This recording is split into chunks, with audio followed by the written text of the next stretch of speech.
সেটা সে হলো আজকে সরকারের কাছে আমাদের দাবি মানুষ যাতে সাংবিধানিক অধিকার ফিরে পায়, মৌলিক অধিকার ফিরে পায়। কিন্তু আমরা কি দেখতাম শেখ হাসিনার সময়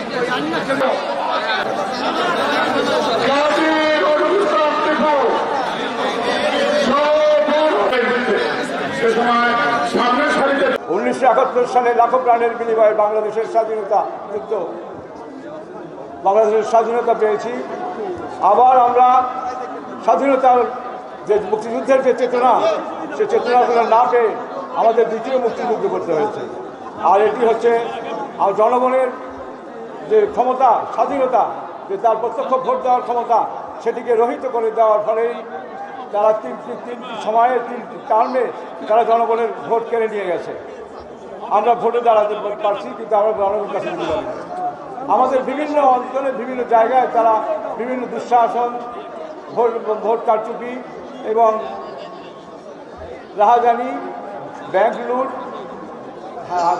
আপনারা আয়নাঘর এবং আপনারা দেখেছেন ডিসঅ্যাপিয়ারিং, আমাদের যেসব জায়গাগুলোতে আমাদের এখানে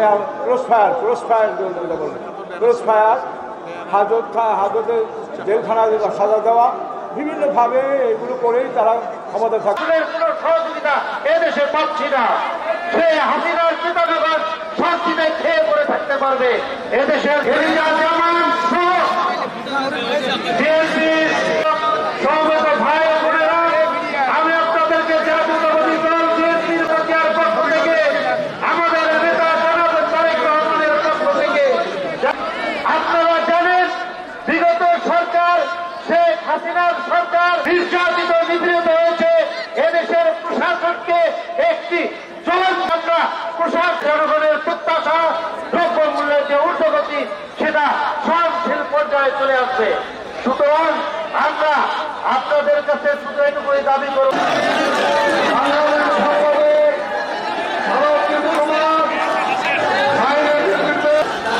ওই নিয়ন্ত্রণে ছাত্রদের প্রার্থী